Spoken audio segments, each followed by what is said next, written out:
Welcome to the Real Estate Reserve Podcast with your hosts, Jason Balin and Ian Horowitz.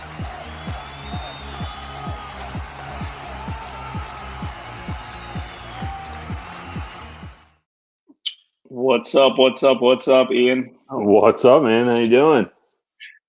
Not too bad. Changed up our time a little bit, a little after 9 o'clock on Thursday morning. We've been trying to get this book review in because Ian and I are pumped because we just read this book by Zell, who we are big followers of, calling Am I Being Too Subtle? And we're going to give you, throughout the show, a lot of little tidbits, some takeaways that we personally had from the book, and obviously recommend you check out the book if you like the Sam Zell. Obviously, we're not pitching or selling his book. We're just going to go through experiences that we personally had. It's a new segment that we're going to start doing with the show as we kind of read books and absorb a bunch of content. Make sure we share it. I've done a lot of these book reviews in the past on our other Hard Money Bankers podcast that we did, and they're a lot of fun because information that I get from this might be different than information that Ian gets, depending on where we are in our lives and our business. And I personally love books like this where the author tells their life story going back. He's in his 70s now, and let me tell you, I listen to all my books. I don't read them, so I listen to everything. And he's actually the one who's dictating and doing the reading alongside. And let me tell you, that's impressive. That's hard to do. He's in his 70s and he's reading the book, and he does a great job of it. So you hear it in his voice and in his tense. And I don't know if you listen to audiobooks in general, but if you have somebody bad who's dictating those things, it's hard to listen to. And if it's somebody that like comes off to be sleazy sales guy, it doesn't work. But I love it. So it's the whole life story of somebody, especially a successful real estate investor like Sam, is amazing. So Ian, you want to just do a quick background of like who Sam Zell is, and then we'll kind of dig into some things? Yeah, no. So I knew vaguely who Sam Zell was. I know he does commentate on CNBC and a few other shows. They bring him in because he is one of the founder. Well, he's credited to be not the founder of the REITs, but one that helped explode that marketplace. At one point, he was the largest apartment holder, largest office space holder, and there was two other industries that he was in that he was number one in.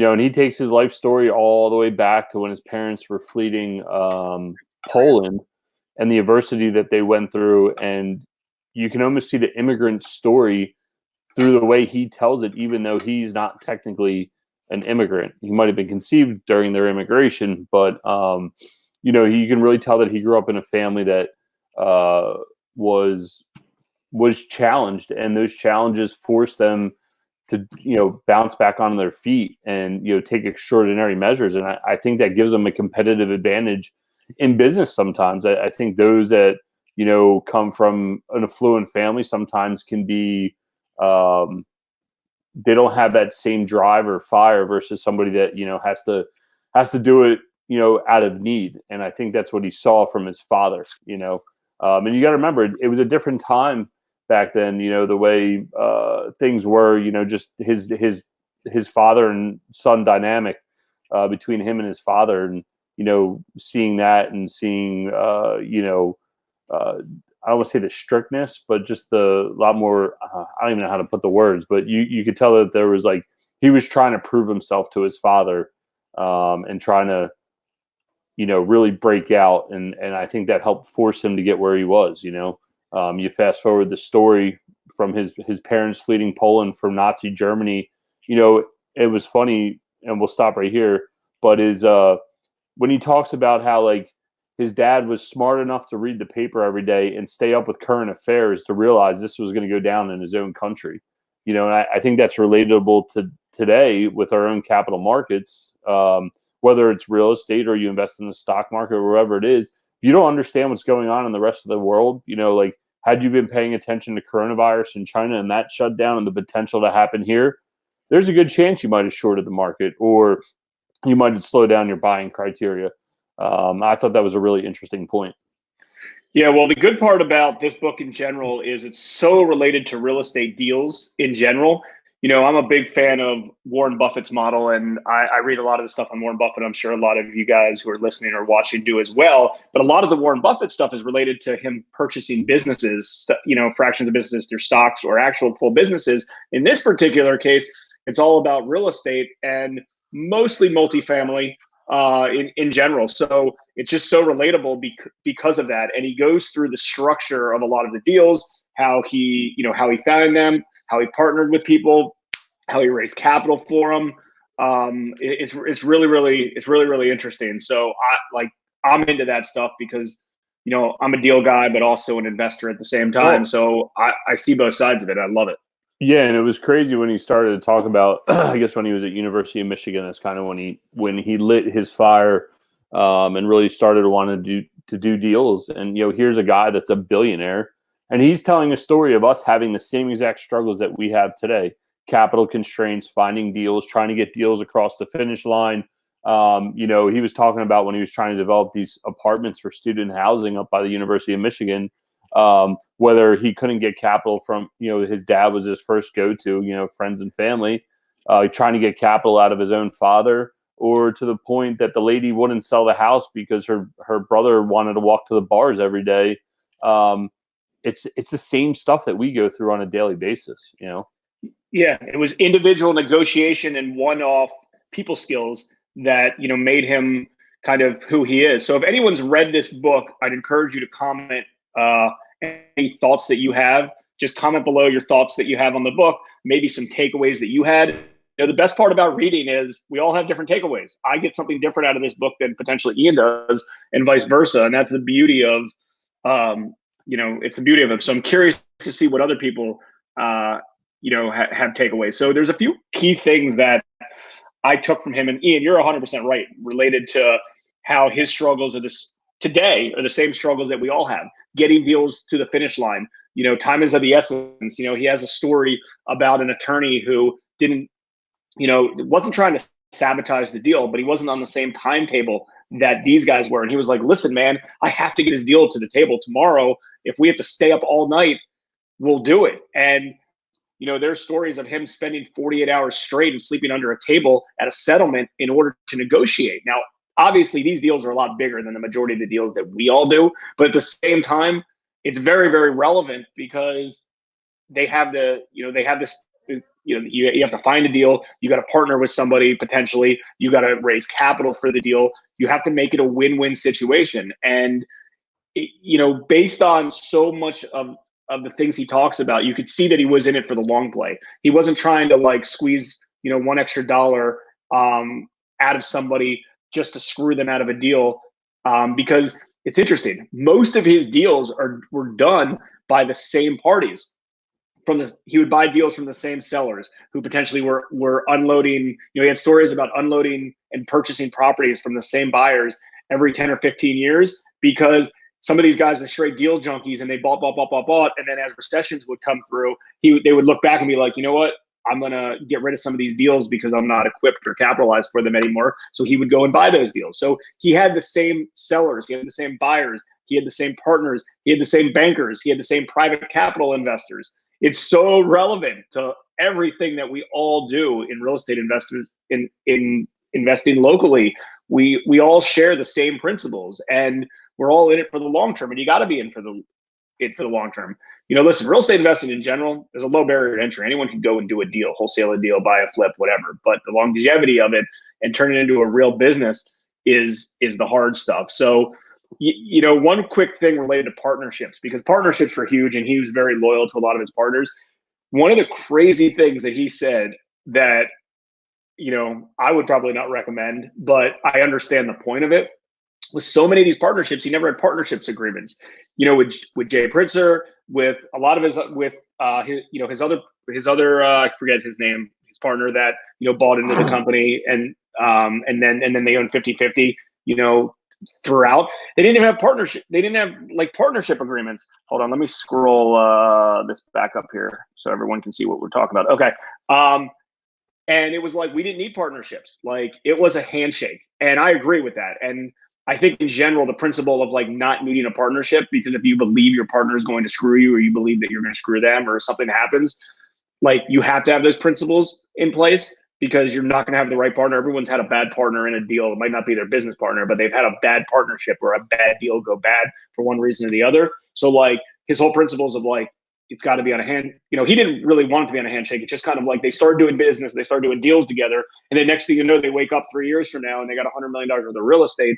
They don't even have anything, and, they're taking distributions, they're taking draws, they're sharing capital accounts, but then they don't even have anything signed on it. So when I listened to that, I didn't disagree with the principle of like, you don't need one, but I think it shows a lot about the types of deals that they were doing with the right people, and they cared a lot about each other. But I still think you should have some sort of signed document just in case.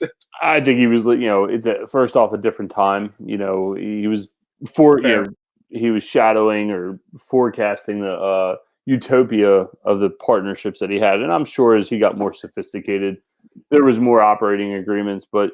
The man, it's amazing to watch somebody to be able to go in, I think talking about Jay Pritzker, at one point he talked about he was on the hook for $50 million on a call or a put or whatever it was when he started getting into publicly traded companies. And he went to his boy, from what are they, Marriott or Hilton, whatever one the Pritzkers found. Hyatt, I think. I missed both of them. But either way, he just goes and says, "Hey Jay, I need $50 million on a handshake," and he had the wire the next day. Like that's crazy. Or when he was getting a haircut in the hotel before that deal where he talked about where he was sleeping under the table, he had 10. Think about it. Back in the day, they didn't wire money. You had cashier's checks. He got a hand delivery while he was getting his haircut inside the hotel for $10 million in cashier's checks. It was a different time. But it's the same principles. It's the same thing as that you go to the auction, right? You go to the auction, you have a runner at the auction for you, right? And you need you do $100,000 worth of deposits, and you don't know what they're going to be. So you get some in 5,000 increments, 10,000 increments, $20,000 increments, etc. Right? It's the same thing. The craziest part about this is I related to it a lot, but on a much smaller scale, right? He's doing $100 million deals. I'm doing $100,000 deals. But at the same time, like, I related to it. I related to it with the partnerships. I related to the way that he raises capital. I related to it as like, hey, you get stuck on a deal last minute and your bank pulls out or something, and then you got to call a hard money lender or a private lender or a family member or a friend or a colleague or a partner and say, hey, listen, man, these guys pulled out on this deal. I need additional resources. Can you help me? Yeah. And like that's the game. Like that's part of it. And yeah, I say I really related to the relation or to the partnership aspect of it, of like just him and his partner. He's like, I'm the visionary and my partner was, really the operator. And honestly, that, when he started talking about that, I was like, oh my God, it's like exactly like me and Dan. And they talked about doing pranks around the office. I was like, well, that's me, Dan, and Ryan. We might not do pranks, but we always go in and have a good time, or we're always trying to do something fun. Just talking about those things that, again, it's just amazing to see a guy that's a billionaire and has the same core principles that what we have, on, like you said, like a much smaller scale. What did you think about when he was, do you remember the part where he was talking about, the way he was looking at real estate was really just a spread. The cap rate was the spread over the debt service. It was just interesting to see how he viewed it. And granted, that was probably forward thinking then. And a lot of people think like that now. They're like, okay, well, if I can get a 10% cap rate and I'm paying 5% in debt service, I'm making a 5%, net yield. I just thought it was interesting how his mind was working. And you could really, when he was telling the stories about the deals that he was doing, you could almost feel like he was reliving it and retelling his thought process of how he arrived to that deal. Yeah. That's why I love books like this in general, because 80% of them are, kind of like real life information that's helpful. And then 20% is kind of like, hey man, this is my legacy. This is my book. I'm going to tell you whatever the hell I want to put in there. And it was the same as like the book Shoe Dog, the Nike book, and some other stuff. Yeah. And I love it. I was like, why did he even put that in there? But I guess he wanted to. And he's like, I'm a successful mofo. Do what I say. And, right. And I liked it. And the cool part was that that I liked was when he started in smaller end markets. No one was investing in any market that wasn't New York or Chicago or DC or San Fran or wherever it was. Like that's where all the big money was. And when he was raising capital, he started in the smaller markets, and they were getting 20% returns on some of these things, and nobody could believe it. And again, it's the same thing as it is now. Like, you get yourself into a more established area that has consistency, has established, and you have a good solid rate of return that might be in like the mid to high teens or mid to high, below 10, like 5, 6, 7, 8%, which is a great return. Or you do more active investing in other markets, a little bit more heavy lifting, and you can get higher rates of returns. And I was like, that makes a lot of sense because, typically if you're a passive investor, you're getting a good passive investment is anywhere between, let's say, 4 and 10%. And if you're an active investor, you shouldn't be obviously getting something less than, 10%. That doesn't make sense. If an active investor, meaning you're the one that finds the deals, you're the ones that put all the pieces together. And to him, I probably to this day was like, he wasn't coming in as like, hey, I want to put this project together. Like he was actively putting all the pieces together, which was granting him and his investors high rates of return because they were, structuring these things. And like, dude, thinking about some of the stuff that he structured with student housing and about negotiating with every single person on the block in order to secure some of those assets. Like it just relates to the hustle that all real estate investors need to have. I mean, so many real estate investors, they just want to go on MLS and try to cherry pick a few deals here and there. And then they complain that it doesn't work and there's not enough room in the deal. There's always room in a deal. In every market, there's enough room in the deal. It just depends how bad you want it and how much you're willing to hustle to find that opportunity. And the dude was a hustler and I love it. And, I'll let you talk in a second, but I keep getting triggered of like things. I know, but like when you talk about being a hustler, I mean, think about what it took and like him and Warren Buffett and all these old school guys, what it took to be a hustler back in the day.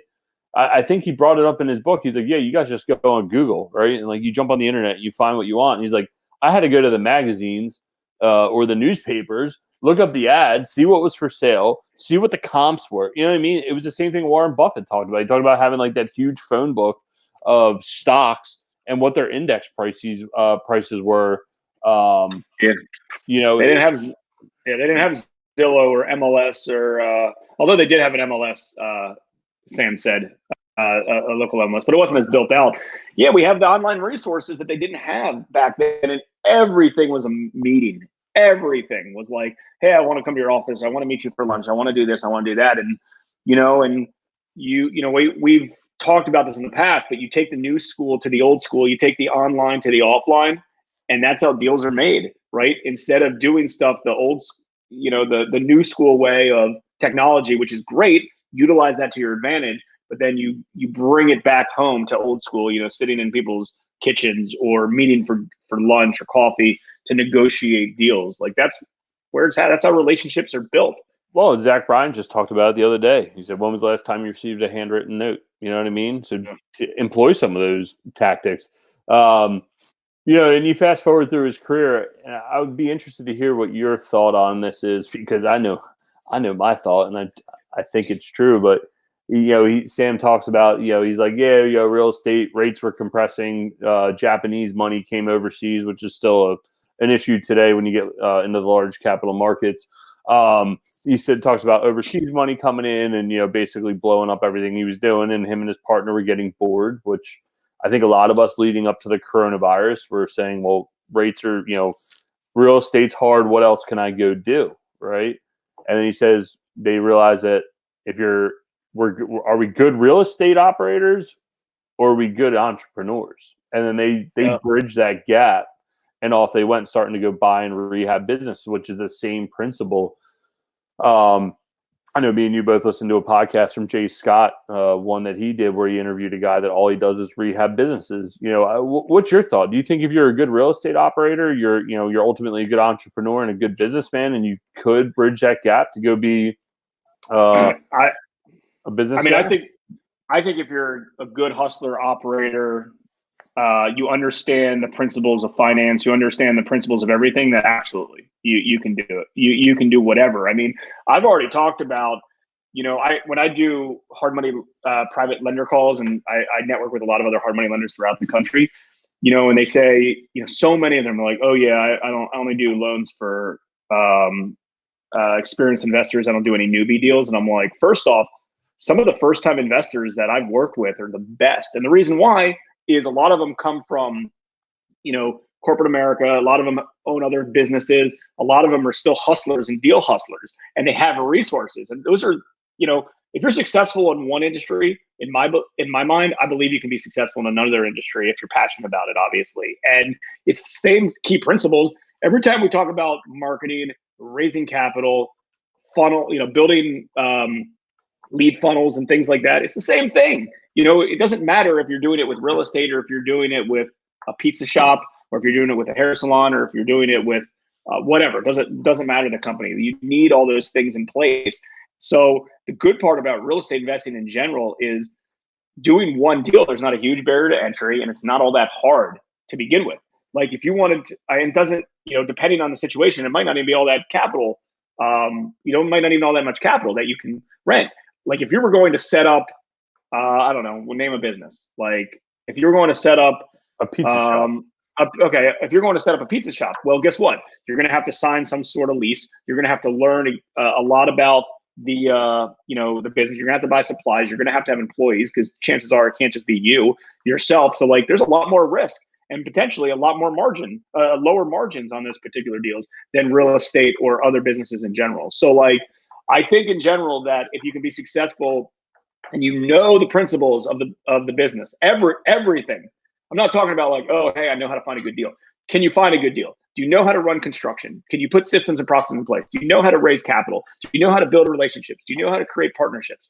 Things like that. If you have all that, absolutely. And he does. And that's why I believe he did that. I mean, if there was any big takeaway of some things that, I should potentially do, is as opportunistic as I believe I am, because I do believe I'm super opportunistic on everything. I want to be more opportunistic. And, I live in a not a bubble, that's the wrong word, but like, loans fit my criteria, they don't. They're very simple. And I move on, when we acquire rental properties or we've done flips, like it either kind of works or it doesn't work. Are they in our market, or at these price points? Are these the qualifications type of thing? And, I think as you grow and expand, you do need to be more opportunistic to find additional deals. And, he was able to, but yeah, I mean, it was good. I'd recommend anyone checking that out. And like we were talking about earlier, if you're a fan of Warren Buffett, who most people are or should be, I do believe that Warren Buffett's one person that you really got to follow, especially because, you understand a lot of key principles that he does. But the best part about this book, it was kind of like the same thing, but related to real estate investing. That was the beauty of it. Yeah, no, it was interesting how he talks about like, like you said, tertiary markets, how he talked about doing like alternative asset classes. I think at one point they are or were the largest mobile home park owner, and that, or manufactured home park owner, which was interesting. Now, related between him and Warren Buffett, because Warren Buffett seems to be the one that's always out in the front. What was weird is, Warren Buffett talks about, he's like, it was a slow, gradual rise. And I don't know if he's being humble and it was faster than what he says it was, but it just seems like with Sam, maybe the way he tells his story is it was like that overnight. I mean, he was 25, stroking $25 million deals back in the day. We're talking about that. Sort of. So, I mean, sort of. I mean, there's a few things. I mean, he was doing big deals, but also like, he even talks about like they had no operating capital. And they had such a small team, even though he was like, we're asset rich with cash poor. And I think a lot of real estate investors are in that at the beginning because they're leveraged to the hill, where they have high leverage, or they don't have much disposable income that comes in, but they have a lot of that. So like, he did so many deals in the 70s, and that's what catapulted him into later in life.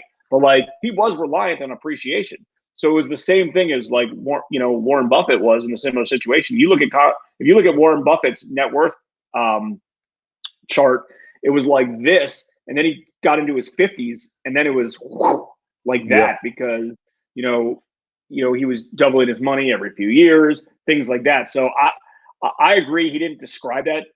Sam didn't describe that too much, but like I think that's where it was, because in essence, think about it like this: you buy a property for $100,000 and you sell it for $200,000. Let's just say a year later, hypothetically, and then you buy a new property for $200,000 or whatever, $160,000, and you get that $40,000 in cash or whatever. So then you have some operating capital. He just kept leveraging and building and building and building and building and building, and nothing wrong with that. I mean, I think he was able to live kind of a good life.